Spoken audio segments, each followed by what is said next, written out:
আসসালামু আলাইকুম এভরিওয়ান, আশা করি সবাই ভালো আছেন। আমি কর্নারে যে একটা ভিডিও দিয়েছি একটু দেখেন।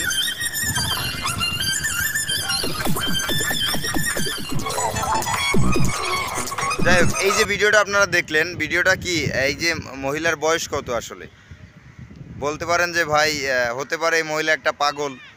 সে টিকটক করে, প্রতিবন্ধী নামে খ্যাত যে অ্যাপস লাইকি, সেখানে তিনি পারফরমেন্স করে থাকেন। এটা মানসিক ভারসাম্যহীন যে মানুষগুলো আছে তারা আসলে এগুলো করে। তো আপনি এই মহিলাকে নিয়ে কি কথা বলবেন? এই সমাজের জন্য এমন কি যে আপনার মনে হলো যে আসলে এটা নিয়ে আমার একটা ভিডিও করা উচিত, বা আমার এটা পাবলিক প্লেসে এসে আরও বিস্তারিত বলা উচিত, যারা না চিনে তাদের চিনানো উচিত, ইত্যাদি ইত্যাদি। এরকম অনেক প্রশ্ন আপনাদের ভিতরে থাকতে পারে। হ্যাঁ সম্মানিত ভাই, একটু ধৈর্য ধরুন, আমি ব্যাখ্যা সহকারে ইনশাল্লাহ আপনাকে বোঝাচ্ছি যে এই বৃদ্ধ মহিলার এই নাচ গানের ভিডিওটা দিয়ে আমি আপনাদের আসলে কি বোঝাতে চাচ্ছি। প্রথম কথা হলো, আমি তার ভিডিওটা কোথায় পেলাম। নিশ্চয়ই আপনারা ভাবছেন যে আমি হয়তো কোনো টিকটক বা লাইকি অ্যাপসের ভিতর থেকে কানেক্ট করেছি। না, আপনার ভুল করবেন যে আমি কোনো টিকটক অ্যাপস বা লাইকি অ্যাপস চালাই না, তা থেকে সংগ্রহ করার কোনো সুযোগ আমার কাছে নাই। এই খবরটা আমি দেখেছি বাংলাদেশের প্রথম সারির গণমাধ্যম মাছরাঙ্গা টেলিভিশনের একটা নিজস্ব প্রতিবেদন। কি অবাক হন নাই, তাই না? তো এটা স্বাভাবিক কথা, মাছরাঙ্গা টেলিভিশন একটা প্রতিবেদন করেছে, এটা আপনারা হালকায় নেবেন বলেই আজকে বাংলাদেশের এই দুর্দশা।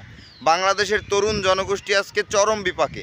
তারা মুহূর্তের ভিতরে কোন দিকে যে ঢলে পড়তেছে আপনারা তা কল্পনা করতে পারেন না। দেখেন, বাংলাদেশের প্রথম সারির একটা গণমাধ্যম মাছরাঙ্গা টেলিভিশন কি উছিলা এটাকে আসলে রিপোর্ট করেছে সেইটা একটু বলি আপনাদের।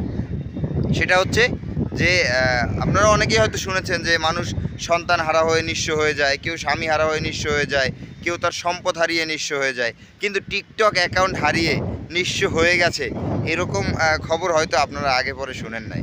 যেটা বাংলাদেশে এই প্রথম, হ্যাঁ ভাই, বাংলাদেশে এই প্রথম মাছরাঙ্গা টেলিভিশন এরকম একটা সংবাদ প্রচার করেছে যে এক বৃদ্ধার তার টিকটক অ্যাকাউন্ট আর একজন নিয়ে গেছে, বিধায় সে এখন নিঃস্ব।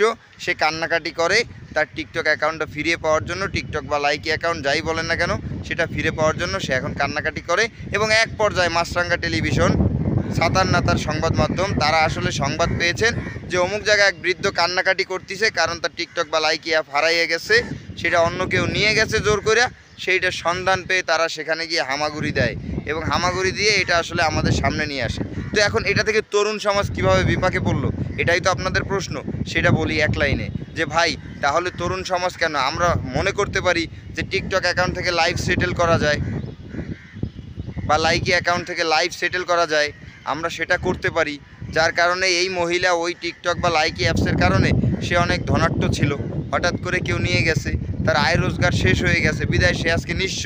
তার মানে টিকটক এবং লাইকি অ্যাপস একটা সম্পদ।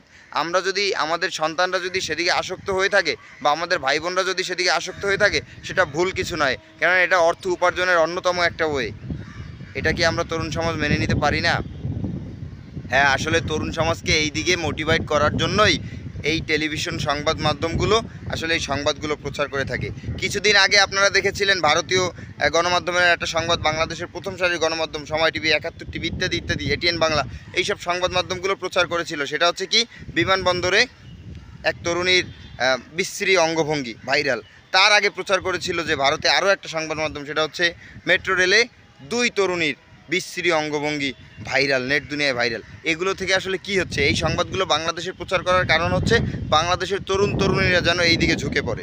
ভাই, সময় থাকতে আমাদের পরিবর্তন হতে হবে, এই সব টেলিভিশন দেখা পরিহার করতে হবে, বয়কট করতে হবে, স্টেটলি বয়কট করতে হবে। যারা তরুণ সমাজকে বিপাকে ফেলতে চায় তাদেরকে পরিহার করুন। আমি আপনাদের হাত জোর করে অনুরোধ করতেছি, দয়া করে এই সমস্ত টেলিভিশনগুলো বা এই সমস্ত মাধ্যমগুলো, সোশ্যাল মিডিয়াগুলো আপনি এড়িয়ে চলেন এবং বয়কট করুন। কেননা নয়তো অচিরেই আপনি আপনার সন্তান, আপনার ভাই বোন সবাইকে হারিয়ে ফেলবেন, যা আফসোস করেও আর ফিরে পাবেন না। তো সবাই ভালো থাকবেন।